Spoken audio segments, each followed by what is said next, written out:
भगवान शंकर के गायन से विष्णु का द्रवीभूत होना।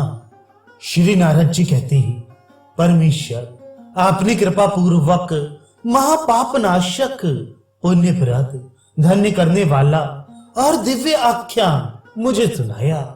मैंने जैसा पूछा था, आपने भगवती के उस अद्भुत तथा रहस्यमय तत्व को और उन नित्या महामाया के जन्म कर्म आदि की लीला कथाएं भी सुनाई।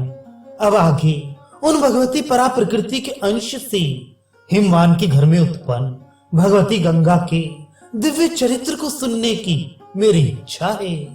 प्रभु, जिस प्रकार जगदम्बा की वे एकमात्र पापहारिणी द्रव्यमय मूर्ति उत्पन्न हुई और जिस प्रकार वे इस चराचर त्रिलोकी को पवित्र करती रहती हैं और जिस प्रकार संसार के उद्धार हेतु उन्होंने पृथ्वी पर अवतार लिया, यह सब तथा अन्य भी उनका महात्म्य मुझे विस्तार से बताइए।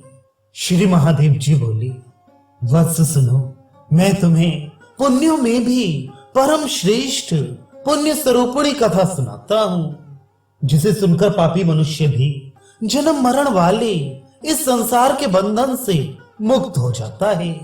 प्राचीन काल में गंगा के विवाह महोत्सव की बात सुनकर भगवान विष्णु ने गंगा सहित प्रसन्न हुए भगवान शंकर को देखने की इच्छा से सत्कार पूर्वक उन्हें अपनी वैकुंठपुरी में बुलाया।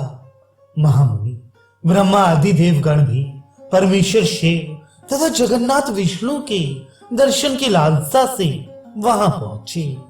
यह बात सुनकर मरीचि आदि दूसरे महर्षि गण भी एक सुंदर सभा का निर्माण करके वहां दिव्य आसनों पर विराजमान हो गए। एक सुंदर रत्न सिंहासन पर महेश्वर शिव को बिठाकर प्रसन्न चित्त से भगवान विष्णु ने निवेदन किया, महेश्वर, कोई गीत सुनाइए।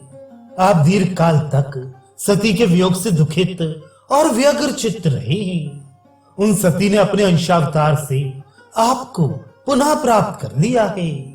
देव वंदित, आपको गंगा के साथ प्रसन्न चित्त और प्रसन्न मुख देखकर हम सब भी बड़े प्रसन्न हैं।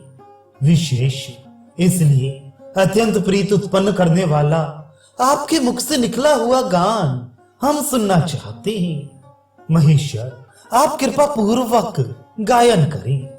अमित तेजस्वी भगवान विष्णु के ऐसे वचन सुनकर भगवान शंकर ने अत्यंत अद्भुत, श्रेष्ठ और मनोहर गायन प्रस्तुत किया। मुनि श्रेष्ठ, अत्यंत मनोहारी पहले गीत को सुनकर सभी ब्रह्मा आदि श्रेष्ठ देवगण मुग्ध हो गए। नारद जी दूसरे गीत को सुनकर वैकुंठपति भगवान विष्णु के शरीर में रोमांच हो आया और वे संज्ञा शून्य होकर पृथ्वी पर गिर पड़े। मुनि श्रेष्ठ तीसरे गीत को सुनकर वे परमेश्वर भगवान विष्णु क्षण भर में द्रवीभूत हो गए। मुनि श्रेष्ठ, विष्णु के द्रवीभूत होने से वैकुंठ में बाढ़ आ गई और चारों ओर जल व्याप्त हो गया। तब ब्रह्मा आदि श्रेष्ठ देवगणों ने सचेत होकर समस्त विष्णु धाम वैकुंठ को जल से व्याप्त देखा। उस लोक के अन्य सभी स्थानों को विष्णु की जलमयी मूर्ति से व्याप्त देख देख कर वे अत्यंत विस्मित हुए। तदनंतर शिव के गायन से भगवान विष्णु की द्रव रूपता को जानकर ब्रह्मा जी ने उस जल को अपने कमंडल में रख लिया। गंगा की एक मूर्ति भगवान शिव के साथ थी और उस कमंडल में प्राप्त जल से उनकी दूसरी द्रव्यमयी मूर्ति भी प्राप्त हो गई। मुनि गंगा की जलमयी मूर्ति को कमंडल में लेकर लक्ष्मी और सरस्वती को आश्वस्त करके ब्रह्मा जी अपने धाम को चले गए। भगवान शिव भी गंगा को साथ लेकर कैलाश आ गए। नारद जी सभी अन्य देवगण भी स्वर्ग को चले गए।